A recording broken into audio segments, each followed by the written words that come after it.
It all started with an innocent conversation on Twitter. We just talked about this, right? Right, yeah.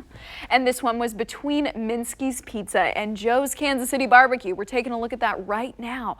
While their head tastemakers started working on a recipe, and what came later was pure perfection. So what's the first step? What we wanted to do was we wanted to bring as much Joe's to this pizza as we could. It's such a good product. And the fries, everyone was talking about the fries. How do you get the fries on the pizza? They bake them on the pizza, they get soggy.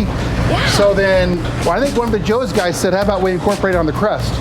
Okay. So we can do that. So we take we brush our crust. And you're brushing it with butter right now, right? Butter, yep. Okay, that looks delicious. Brush the crust. We're supposed to shake it on. But when we were making 200 Joe's pizzas in a day, we said the best way to do it is just to kind of sprinkle it on the crust.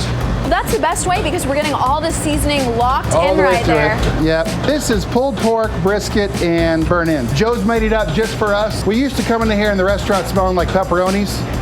It smells like a smokehouse in here when this thing's in the oven. It's really incredible. It's really good. Walking out smelling like barbecue. No one from Kansas City ever complained about that. Take the Joe's KC sauce on the bottom, and it's not a lot of sauce.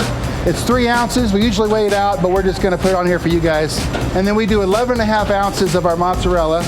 Right it is. there. And we grind this cheese fresh. It's our blend. We use Stella mozzarella. It's a real high concentrated butter fat. It's a delicious, delicious blended cheese. We spread all the way out to the edge, and then we put on 12 ounces of the Joe's. Okay, and again, we're talking about brisket, pulled pork. Brisket, just pulled this pork.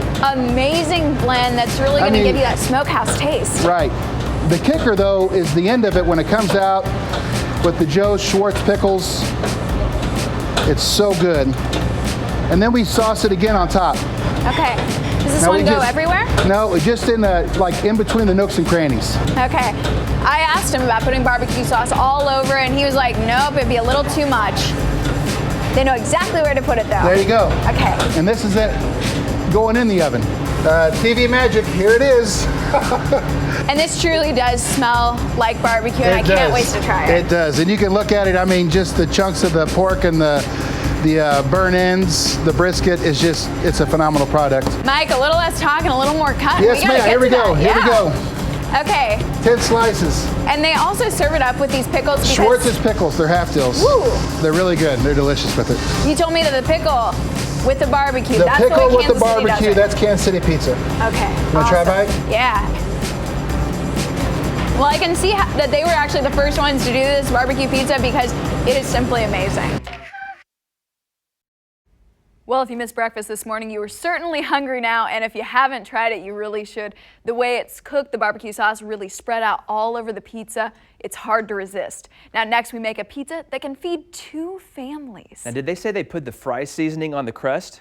Well, see, that's actually, that's the Minsky. They're putting the seasoning into the crust with butter. Amazing. Okay. Welcome back. You asked about a pizza that could feed 8 to 10 people. Well, Minsky's has the answer, the Gigantor. This is the Gigantor. Okay, this is maybe like 5 times the size of Mike's head. It's pretty big. Sure. I mean, it's pretty big. Huge. It's pretty big. Okay, so we're gonna try the prime cut, and the first step that we've got now, the dough's all rolled out, is that sauce? This is a Escalon tomato product, picked off the vine, and they're canned the same day that they're made. Our tomato sauce is certainly a big part of our pizzas, and it's a big part of our cost that we put in. Okay, it's time for some pepperoni power, I think, okay? Yeah, we start at the edge and work our way. Now, if it was just a plain pepperoni pizza, there would be pepperonis everywhere on it, but this is we're making a prime cut, which is one of our #1 sellers. All of our meats are made just for us because we have quality standards. This is a particular pizza that's focused around the meat, right? It's called the prime cut. The prime cut, so there's a lot of meat that goes on this. Okay, you just kind of spreading this out right now? We spread it all the way out throughout the edge. Okay, so we're putting even more meat on this thing? Yeah, more meat. Well, it's not done. The top of it gets meat too. Now these, you got to do a little smaller pieces on there. So, you know, something that's unique about this, right? All these ingredients are going below the layer of cheese. Below the cheese, yeah. Is that different than most of your pizzas? No, all of our pizzas, the cheese usually, we have some toppings that go on top, tomatoes, almonds, Black olives, my favorite, anchovies. Ooh. We won't put anchovies on this one, though. No, 0 anchovies. Have you guys ever had any really strange requests? Oh, yeah. What was the strangest? People like sauerkraut on pizza. Oh, sauerkraut. I mean, that's good for you. Antioxidants in there. There you go, yeah. Sauerkraut's a weird one that we do. Well, you know, zucchinis, almonds. Okay, where do we go from all of this meat? Is it time for some cheese? It's time for some cheese. Okay. We're gonna sprinkle that on there. We're gonna spread, yep.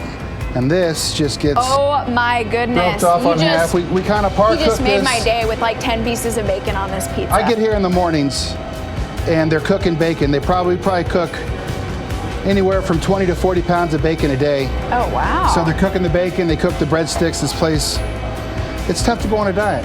Okay, well, this pizza looks like perfection. Mike, you're gonna have to call quality control, taking a piece of bacon. That's the first time that's ever happened back here.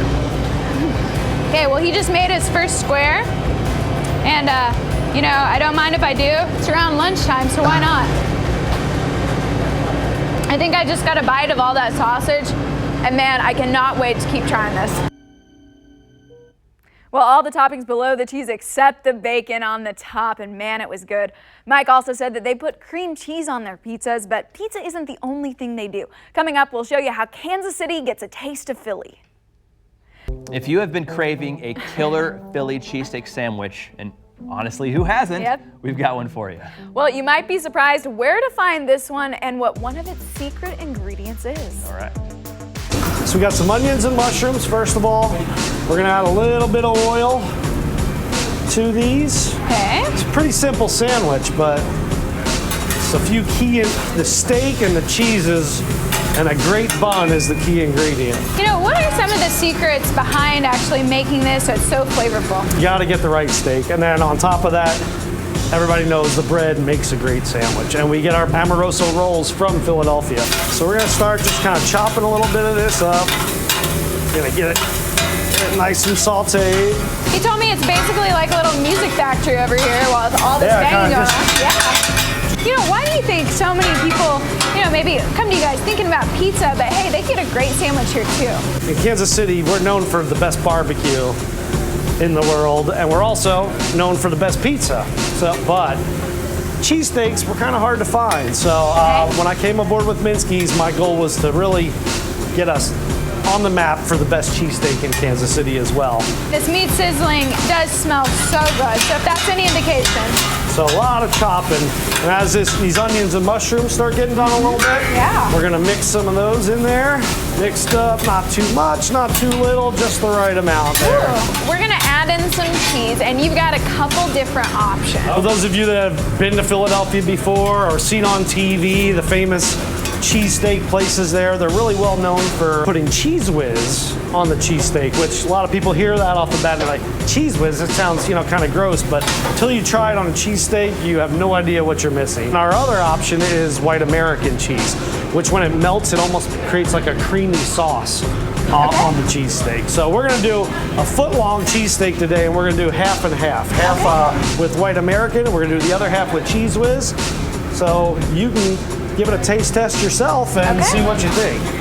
That looks wonderful. You know, and then we're gonna take some Cheese Whiz here, and we're gonna drip that in on this one. That'll get nice and creamy as it melts. That's really gonna melt. We're gonna start with our white American one. Okay, wonderful. Right off the side. And then we're going to Cheese Whiz next. We're gonna have to cheers these. Cheers. Oh my goodness, and I love the Cheese Whiz, but my favorite was probably the white American, but he disagreed. He liked the Cheese Whiz version better. My favorite is when you toasted Philly cheesesteaks. That's my new... That's how we cheers. That's how, we can do lunch like that sometime. Can we? Yeah. I'm all about it, Philly cheesesteaks now. I'm really hungry.